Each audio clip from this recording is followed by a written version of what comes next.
So now start electronic configuration. तो electronic configuration होता क्या है?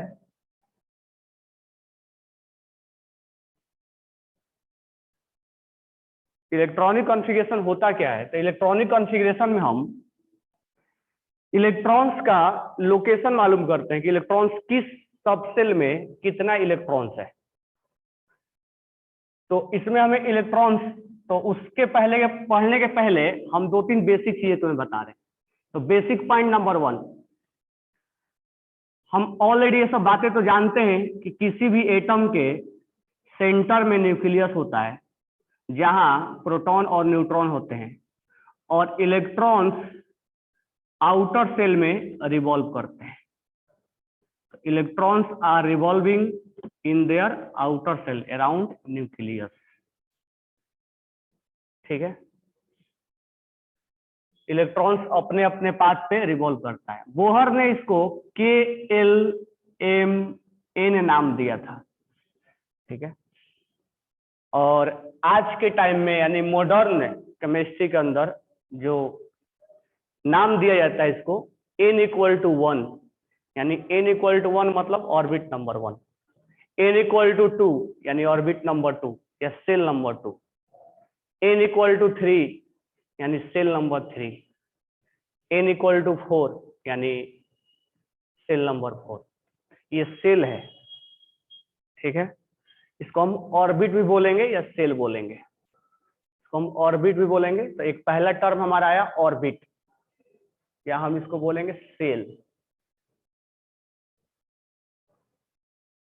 अब उसके बाद ये सर्च किया गया, जैसे मान लो ये घर है, तो पहले हम केवल बिल्डिंग के बारे में जानते थे कि एक बिल्डिंग है, बिल्डिंग नाम का कोई एक चीज है, लेकिन बिल्डिंग में कितना रूम है ये सब हम नहीं जानते थे।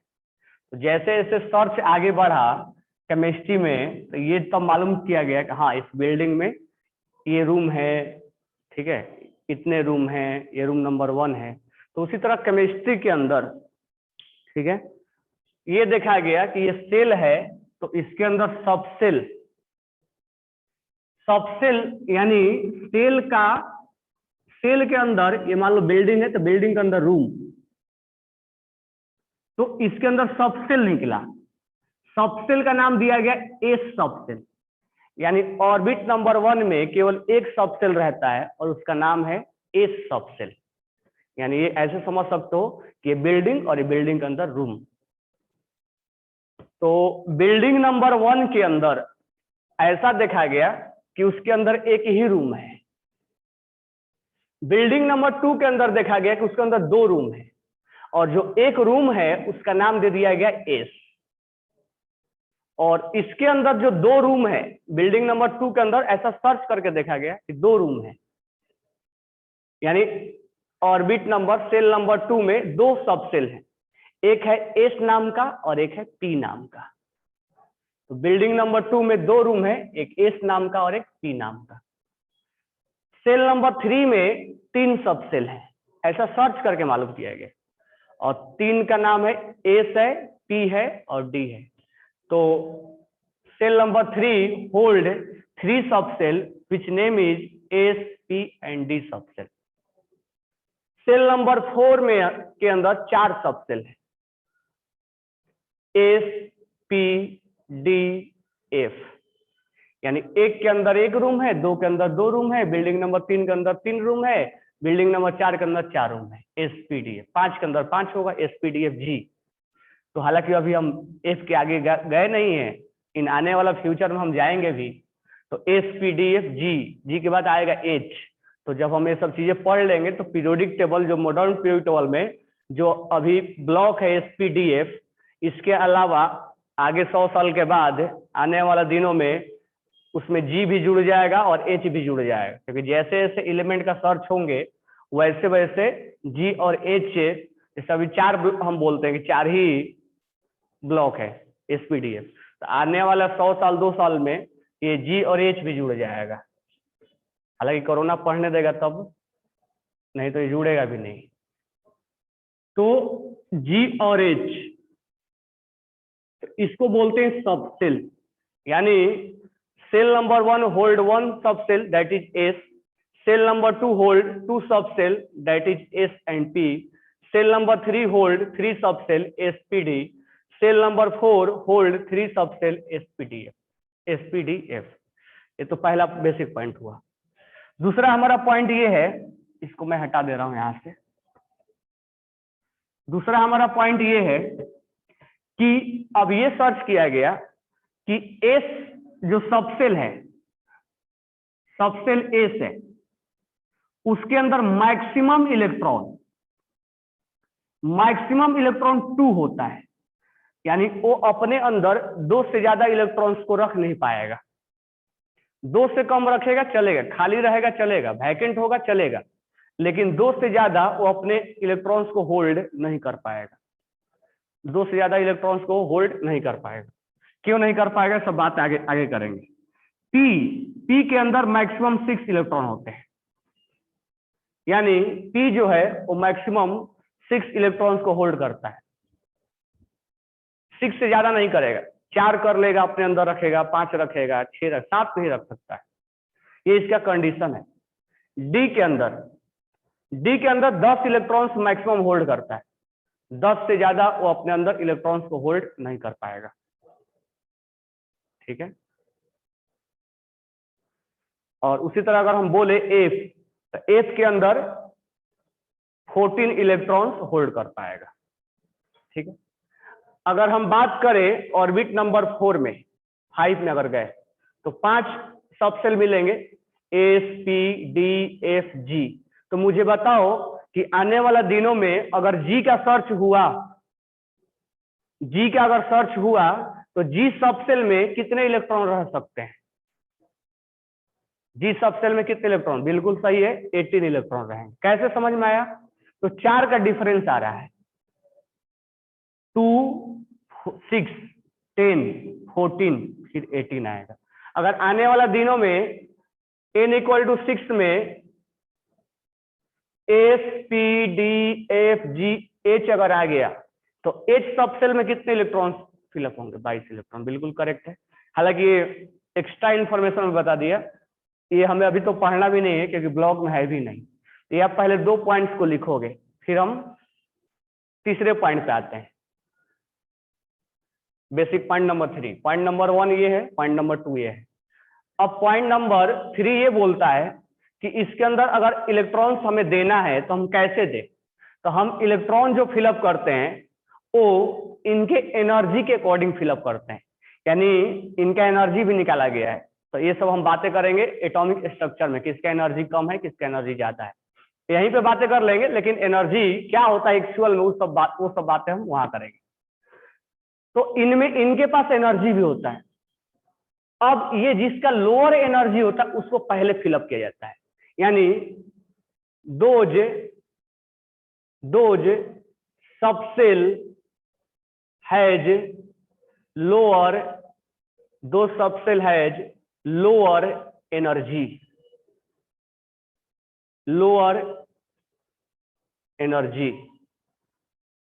will fill first। जिस सबसेल का एनर्जी सबसे कम होता है उसको हम, ये आगे हम पढ़ेंगे, अबाव प्रिंसिपल, ठीक है, N+L रूल, ये सब आगे हम देखेंगे। तो लेकिन यहाँ पर हमने ये बोला कि जिसके पास एनर्जी कम होता है उसको पहले फिलअप होता है। लेकिन हमें कैसे मालूम चलेगा? एक्सपेरिमेंटली तो मालूम चल जाएगा कि किसका एनर्जी है, लेकिन हमें कैसे मालूम चलेगा कि एनर्जी किसका कम है किसका ज्यादा है? तो अभी मैं लिखवा रहा हूं, ठीक है, बाद में जब अबाव प्रिंसिपल पढ़ाऊंगा तो बताऊंगा कि इसका एनर्जी कैसे कैलकुलेट किया जाता है। ठीक है, तो सबसे कम एनर्जी होता है 1s का, इसलिए हम पहले 1s को फिलअप करते हैं। 1s फिलअप करने के बाद हम एक कॉमा लगा देंगे, क्योंकि हम जब सेल चेंज करेंगे यानी ऑर्बिट चेंज करेंगे तो एक कॉमा लगाएंगे, सेल के अंदर नहीं कॉमा लगाएंगे। अब जाएंगे हम 2 के पास, तो 2s का एनर्जी कम होता है, किससे? 2p से, इसीलिए 2s को पहले भरा जाएगा, 2p को बाद में, फिर एक कॉमा लगा देंगे। इनके बीच कॉमा नहीं लगाना है। फिर जाना है 3s पे, 3s, उसके बाद जाना है 3p, 3p के बाद जाने के बाद आना चाहिए 3d, लेकिन ऐसा नहीं होता है, 4s आता है। क्योंकि इसका एनर्जी कम होता है। उसके बाद आता है 3D,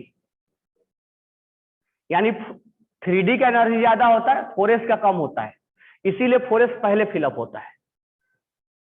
अब 4 3s 3p 4s 4p होता है। आगे मैं एक ट्रिक से लिखवा दूंगा कि कौन किसका एनर्जी, मतलब इतना बताया, आगे मैं एक ट्रिक से बता दूंगा कि किसको पहले भरा जाता है, किसको बाद में भरा जाता है। तो ट्रिक के 4th पॉइंट में लिखवा रहा हूं, तो तुम पहले 1st 2nd और 3rd पॉइंट को नोट डाउन करो, फिर 4th पॉइंट में मैं एक ट्रिक लिखवा रहा हूं, जिससे हमें मालूम चल जाएगा कि किसको, तुम्हें याद करने कोई रिक्वायरमेंट भी नहीं पड़ेगा। और एक चीज ये मत सोचना कि 3 सीक्वेंस में भरा जाएगा कि 3s तब 3p तब 3d तब 4s, नहीं, इनका एनर्जी कम ज्यादा होता है, इसीलिए हम इसको सीक्वेंस वाइज नहीं बोल सकते। जैसे यहाँ 4s पहले आ गया 3d से, तो ऐसे और भी पहले आएंगे। तो 4th पॉइंट में मैं यही लिखवाऊंगा कि किसको पहले भरा जाएगा, फिर भरने का तरीके बता रहा हूं। सबने लिख लिया क्या? पारस, सिद्धांत, अर्णव गोस्वामी। यहां तक 3 पॉइंट में किसी को डाउट है? चलो, 3 पॉइंट में किसी को डाउट नहीं है ना? 4th पॉइंट पे आते हैं। 4th पॉइंट पे दो, जब तक केमिस्ट्री में इंटरेस्ट नहीं क्रिएट होगा तब तक तुम उसका स्टडी भी नहीं कर पाओ, इसीलिए चीजें हमें ये सब चीज जानना जरूरी होता है कि होता क्या। अभी धीरे धीरे हम इंटरनली अभी बहुत चीज जानेंगे कि केमिस्ट्री के अंदर होता क्या है, केवल इलेक्ट्रॉन प्रोटॉन जानने से नहीं होगा। तो मैं एक ट्रिक लिखवा रहा हूं, तो ध्यान से देखना। पॉइंट नंबर 4, यहाँ आपको लिखना है 1 2 3 4 5 6 7 8, 8 नहीं भी लिखो तो चलता है। एक छोड़ के यहाँ लिखना है 2 3 4 5 6 7, एक ऊपर से छोड़ दो और एक नीचे से छोड़ दो, फिर यहाँ से भी एक छोड़ दो 3 4 5 6, यहाँ भी एक छोड़ दो, यानी ऊपर छोड़ रहे हो एक नंबर तो एक नंबर यहाँ भी छोड़ दो, फिर यहाँ भी एक नंबर छोड़ दो, 4 और 5, यहाँ तक आपको लिखना है। ये लिखने तो आ जाएगा ना? सिंपल सा है, एक ऊपर छोड़ना है एक नीचे छोड़ना है, एक ऊपर छोड़ना है एक नीचे छोड़ना है, एक ऊपर छोड़ना है एक नीचे छोड़ना है, हर इसमें। अब यहाँ आपको लिखना है एस, आपको यहाँ लिखना है एस, यहाँ आपको लिखना है पी,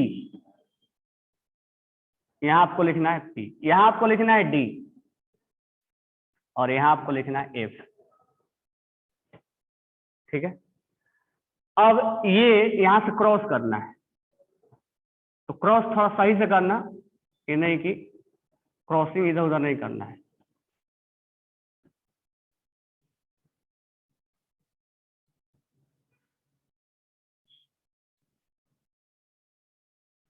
अब ध्यान देना, तुम यहां खड़े हो और तुम यहां से चलना स्टार्ट किए, तो सबसे पहले तुम्हें कौन मिला? 1s मिला। फिर यहां जाने के बाद तुम यहां से टर्न हो जाओगे और इस यानी इस एरो से टर्न होके इसके हेड से इसके टेल पे चले जाओगे। फिर कौन मिला? 2s मिला। फिर हेड पे आए, फिर टेल पे चले जाना है। 2s के बाद क्या मिला? 2p मिला, यहाँ कॉमन नहीं लगाएंगे, 2p मिला। फिर क्या मिला? 3s मिला। फिर यहां से टर्न हो जाओ और यहाँ क्या मिला? 3p मिला। 3p के बाद क्या मिला? 4s मिला। फिर यहां से टर्न हो जाओ और यहाँ मिला आपको 3d। 3d के बाद क्या मिला? 4p मिला। 4p के बाद क्या मिला? 5s मिला। फिर यहां से टर्न हो जाओ। 4s के बाद 5p के बाद क्या मिला? 5s के बाद 4d। 4d के बाद क्या मिला? 5p। 5p के बाद क्या मिला? 6s। 6s के बाद क्या मिला? 4f। 6s के बाद क्या मिला? 4f। 4f के बाद क्या मिला? 5d। 5d के बाद क्या मिला? 6p। 6p के बाद क्या मिला? 7s। अब 7s के बाद यहां से टर्न हो जाओ, क्या मिला? 5f। क्या मिला? 6d। क्या मिला? 7p। ये हम नहीं लिखेंगे क्योंकि अभी पीरियड नंबर 8 का सर्च नहीं हुआ, ठीक है। पीरियड नंबर 8 का सर्च अभी, तो यहां तक फिलअप करोगे तो 118 तक आ जाएगा, ठीक है। फिर से देख लो क्या करना है तुम्हें, एक नंबर लिखना है 1 2 3 4 5 6 7 8, ये लिख दोगे। फिर यहां से ऊपर से एक नंबर को छोड़ देना है, तो 2 3 4 5 6 7, नीचे से भी एक नंबर को छोड़ देना है, यहां से एक नंबर को छोड़ देना है, यहां से स्टार्ट करना है 2 3 4 5 6, नीचे भी एक नंबर छोड़ देना है, यहां से एक नंबर छोड़ देना है, 4 के सामने 4 लिखना है, 5 के सामने 5, एक यहाँ भी नंबर छोड़ देना है। इस कॉलम में S लिखना है, इस कॉलम में P लिखना है, इस कॉलम में D लिखना है, इस कॉलम में F लिखना है। लिखने के बाद इसको डायगोनली क्रॉस करना है, डायगोनली इसको क्रॉस करना है। क्रॉस करने के बाद तुम यहां पर खड़े हो जाओगे, तुम यहां से चलना स्टार्ट किए तो तुम्हें सबसे पहले कौन मिला 1S। इसके हेड पे जाने के बाद तुम टर्न हो जाओगे, टेल पे जाओगे, फिर यहां आओगे, ऐसे आओगे तो क्या मिलेगा 2S। फिर हेड पे आ गए, हेड पे आने के बाद फिर टेल पे गए, फिर क्या मिला 2P। फिर यहाँ आए, फिर हेड पे आए, हेड के बाद टर्न हुए, फिर टेल पे गए, टेल पे क्या मिला ये, फिर यहाँ पर टर्न हो गए और तुम यहाँ आए, ठीक है। अब यहाँ ये मिला, ये मिला, ये मिला, यहाँ हेड पे आ गए, फिर यहाँ टर्न हो गए, टर्न होने के बाद यहाँ से फिर से स्टार्ट हुआ ये, फिर यहाँ गए, सॉरी, यहाँ गए और फिर यहाँ से टर्न हो गए।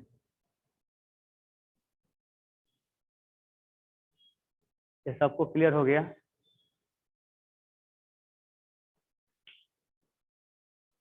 विश्वजीत,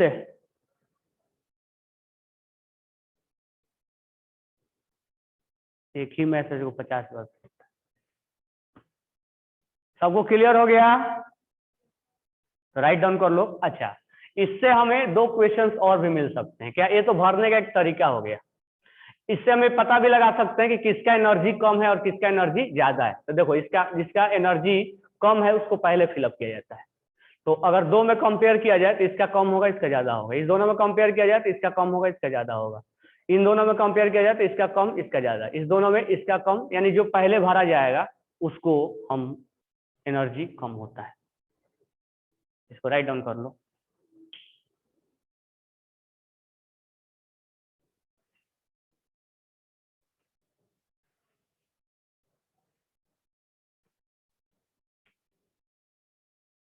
चलो अब आते हैं 5th पॉइंट पे। अब फिलअप करना सिखाते हैं। तो मैं कुछ फिलअप करना सिखाऊंगा और फिर होमवर्क में तुम्हें बाकी 118 तक करके लाना होगा। तो आज के होमवर्क वहीं रहेगा, 118 तक करके लाना। अब मैं बता रहा हूं,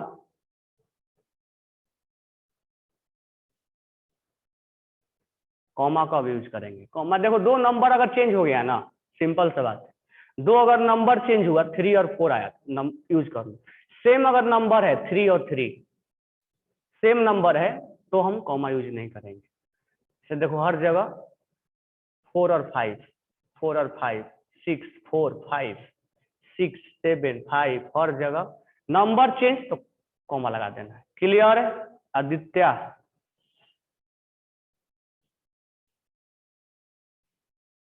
नंबर चेंज तो कॉमा लगा देना है, नंबर सेम है वहां कॉमा नहीं लगाना है। जैसे यहाँ पर दोनों सेम है नंबर, ये नंबर ऑर्बिट को बताता है, ठीक है। अब आते हैं हम 5th पॉइंट पे, फिलअप करना सिखाते हैं। चलो एग्जाम्पल लेते हैं। तो तुम लोग बताओ किसका पहला एग्जाम्पल स्टार्ट करें, किस एलिमेंट का कॉन्फ़िगरेशन निकालना स्टार्ट करें हम? चलो सोडियम का, क्लोरीन का, लो 1 बाय 1 दोनों निकाल देते हैं, सोडियम का और क्लोरीन का। चलो सोडियम देख लो, सोडियम का एटॉमिक नंबर कितना होता है 11। तो हमें 11 इलेक्ट्रॉन है, 11 इलेक्ट्रॉन है हमारे पास। 11 इलेक्ट्रॉन्स को हमें डिस्ट्रीब्यूट करना है। तो सबसे पहले हम 1s पे जाएंगे। अब तुम लोग मुझे बताओ कि हमारे पैकेट में 11 रुपया है, ठीक है, ये मान लो इलेक्ट्रॉन हमारे पास पैसे है, 11 रुपया है, और ये टेम्पल है, टेम्पल नंबर 1, और ये भिखारी है। ये अब मुझे बताओ कि टेम्पल नंबर 1 पे जो एस नाम का भिखारी है वो कितना रुपया मांग रहा है, कितना रुपया वो मांग रहा है, उसका डिमांड कितना है, 2 रुपया मांग रहा है। ईमानदार है, उसको 2 रुपया से ज्यादा चाहिए भी नहीं, नहीं भी दोगे तो चलेगा, लेकिन यहाँ अगर हमारे पैकेट में है तो हम देंगे। तो मान लो हमारे पैकेट में 11 रुपया है और ये मांग रहा है 2 रुपया, अभी अभी लिखवाया था, मैक्सिमम 2 इलेक्ट्रॉन इसको चाहिए, इसको हम 2 रुपया दे देंगे। 2 रुपया हमने दे दिया, हमारे पैकेट में बच गए 9 रुपये, हमारे पैकेट में 1 रुपया बचना नहीं चाहिए। अब हम अगले टेम्पल पे गए, क्योंकि इस टेम्पल पर भिखारी नहीं है। अब अगले टेम्पल पे गए तो अगले टेम्पल पे सबसे पहला भिखारी मिला 2s। अब 2s का भी तो डिमांड वही है, 2 रुपया, तो हमारे पास 9 रुपीज है, हम इसको पूरा दे देंगे। अगर हमारे पास है अवेलेबल तो हम उसको पूरा देंगे, ये नहीं बोलेंगे तुम 1 रुपये में लेके काम चलाओ, नहीं, तुम जितना मांगोगे उतना देंगे। उसी टेम्पल पे एक और भिखारी है पी नाम का। अच्छा, अब कितना हमारे पास बच गया, 7 रुपया। जो पी नाम का भिखारी है वो 6 रुपीज डिमांड कर रहा है, क्योंकि वो मैक्सिमम 6 रुपीज ही लेता है, उससे ज्यादा नहीं लेगा, कम होगा तो ले लेगा वो लास्ट में, तो इसको हम 6 दे देंगे। तो अब हमारे पास बच गया 1 रुपया। अब टेम्पल नंबर 1 और 2 हमने निपटा दिया। अब चलते हैं टेम्पल नंबर 3 पे। टेम्पल नंबर 3 पे एस नाम का भिखारी है, उसका डिमांड है 2 रुपया, लेकिन हमारे पास है कितना, 1 ही रुपया। अब खुद थोड़े ना भिखारी बन के ला के उसको दे दूंगा, ऐसा तो होगा नहीं ना, कि खुद उसको डिमांड पूरे करने के चक्कर में मैं खुद अपना मांगना पड़ जाए मुझे। तो मैं बोलूंगा मेरे पास 1 ही रुपया है, 1 रुपया से काम चलाओ, बोले कोई बात नहीं है, और हमारे पास अब पैसा हो गया 0। अब हम घर वापिस आ जाएंगे, आगे हम किसी भी टेम्पल पे जाने की कोशिश भी नहीं करेंगे और ना ही किसी को देने की कोशिश करेंगे। इस तरह से हमने 11 इलेक्ट्रॉन्स का डिस्ट्रीब्यूशन कर दिया। अब ध्यान से समझना, क्या फर्क है जो तुम कॉन्फ़िगरेशन पहले निकालते थे और आज अभी के कॉन्फ़िगरेशन में। अगर तुमसे मैं पूछूं कि सोडियम का कॉन्फ़िगरेशन तुम कैसे निकालते थे, तुम ऐसे निकालते थे 2 8 और 1, 2 8 1 1, 2 8 1 सोडियम का। लेकिन आज अभी के टाइम में मैं पूछूं अभी क्या है, तो तुम अभी ये बोलोगे कि यहां जो 2 इलेक्ट्रॉन है वो एस में है। यहां पर तुम्हें नॉलेज नहीं था, कि यहां पर तुम केवल ये बोल रहे थे कि ऑर्बिट नंबर 1 में 2 इलेक्ट्रॉन है, ऑर्बिट नंबर 2 में 8 इलेक्ट्रॉन है, और ऑर्बिट नंबर 3 में 1 इलेक्ट्रॉन पहले बोलते थे। अब बोलने का तरीका कैसे चेंज हो गया, अब हम बोलेंगे कि ऑर्बिट नंबर 1 में एस नाम का एक रूम है और उस रूम में 2 इलेक्ट्रॉन है, यानी सेल नंबर 1 में एक एस सब सेल है जिसके अंदर 2 इलेक्ट्रॉन्स भरे हुए हैं। सेल नंबर 2 में 2 सबसेल है, एक सबसेल में 2 इलेक्ट्रॉन है और एक सबसेल में 6 इलेक्ट्रॉन है। ये ध्यान रखो, दोनों मिल के 8 हुए हैं। यानी तुम पहले बोलते थे कि केवल इस बिल्डिंग में 8 लोग रहते हैं, अब मैं ये बोल रहा हूं कि बिल्डिंग नंबर 2 में एस नाम के जो रूम है उसमें 2 लोग रहते हैं और जो पी नाम का रूम है उसमें 6 लोग रहते हैं। तो बोलने का तरीका यानी और हम डीप में चले जा रहे हैं। और ऑर्बिट नंबर 3 में तुम पहले केवल बोलते थे 1 इलेक्ट्रॉन है, कहां है वो नहीं मालूम है। अब हम बोलेंगे ऑर्बिट नंबर 3 के एस रूम में, यानी एस सबसेल में 1 इलेक्ट्रॉन प्रेजेंट है, यानी ये 2 ये वाला और 2 और 6 8 ये वाला, ये ऑर्बिट नंबर 2 में है। तो तुम इस 8 इलेक्ट्रॉन्स को और क्या कर दिए, सेपरेट आउट कर दिए, 2 और 6 8 कर दिए, ये 2 और 6 8 कर दिए, यानी इसको 2 पार्टीशन में तुमने कर दिए और थर्ड ये हो गया। तो पहले के कॉन्फ़िगरेशन में और इसके कॉन्फ़िगरेशन में ये डिफरेंस हुआ। इससे क्या फायदा हुआ, फायदा ये हुआ कि हमें एलिमेंट के बारे में मालूम चल जाता है कि वो एलिमेंट कहाँ का है। तो लास्ट इलेक्ट्रॉन्स तुमने किसको दिए हो, लास्ट इलेक्ट्रॉन दिए हो एस को, इसीलिए सोडियम इस ब्लॉक से बिलोंग करता है। ये सब बातें हम बाद में करेंगे, बस थोड़ा सा एक तुम्हें विजुअलिटी दे रहा हूं कि सोडियम आखिर इस कॉन्फ़िगरेशन निकालने का बेनिफिट क्या हुआ। तो सोडियम के last electrons will be enter in S subshell, that's why sodium belongs to S block.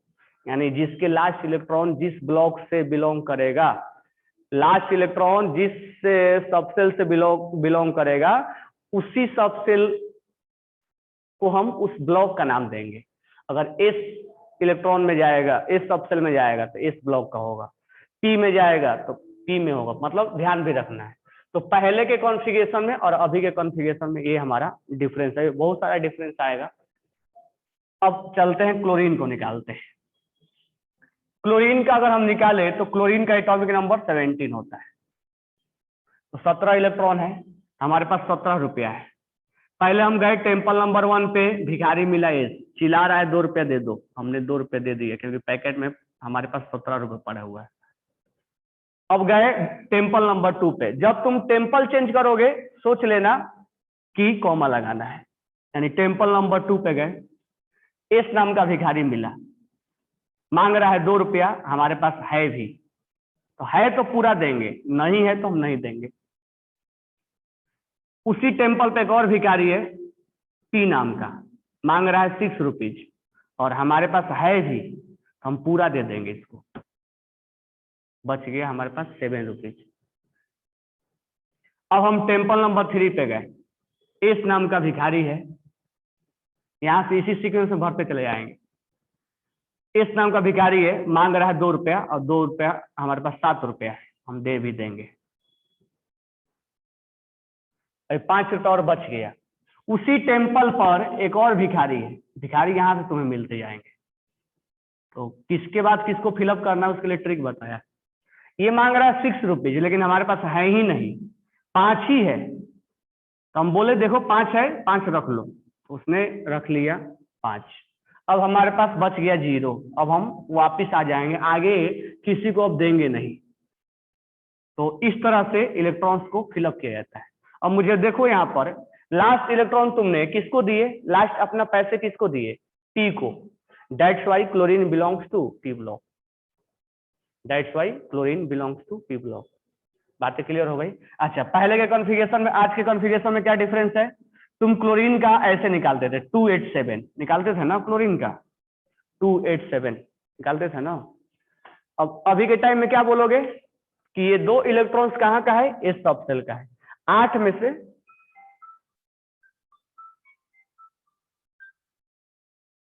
हाँ रे, नहीं मैं क्लास में हूँ। हाँ अभी आधे घंटे में, अब कल आना। हाँ अभी फोन करता हूँ, मैं क्लास में हूँ। तो यहाँ पर 287, अब 8 इलेक्ट्रॉन में से 2 इलेक्ट्रॉन एस सबसेल में है और 6 इलेक्ट्रॉन पी सबसेल में है, और 7 में से 2 इलेक्ट्रॉन एस सबसेल में है और 5 इलेक्ट्रॉन पी सबसेल में, ठीक है। तो ये 2 मैंने एग्जाम्पल्स लिया। अब तुम सिद्धांत 118 का कैसे निकालेंगे, निकालना है, एक निकल गए तो सारे निकल जाएंगे, ऐसा थोड़े सबका निकल जाएगा, ऐसा नहीं कि एक का नहीं। और तुम क्या करोगे, मैं 2 एग्जाम्पल्स दिया, तो कल के क्लास में तुम होमवर्क लिख लो 1 to 118 तक निकाल के लाना है। अब ये नहीं सोचना कि सर इसमें एक्सेप्शन भी है, एक्सेप्शन तुम्हें ध्यान नहीं देना है, मैं बताऊंगा।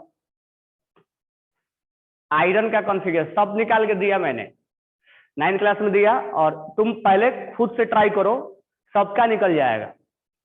तो एक बार ट्राई करो खुद से, फिर हम नेक्स्ट क्लास में तुमको मैं 1 से 1 से 18 तक निकलवाऊं। पहले सेल्फ ट्राई करो एक बार बता दिया। अच्छा मेरे को ये बताओ, एग्जाम्पल्स में किसी को डाउट यहां तक, हैव यू एनी डाउट? नहीं, तो आप पहले 1 से लेके 118 तक ट्राई करोगे, पूरा पेजेज भरोगे, कम से कम 10 पेजेज भरोगे अच्छे से, ओके। पहले खुद से ट्राई करो, ठीक है, ताकि हमारे बताने के पहले तुम वो डाउट तुम्हारे मन में आए, ठीक है। तो ओके, थैंक्स टू ऑल, इसको ट्राई करना घर से। ओके।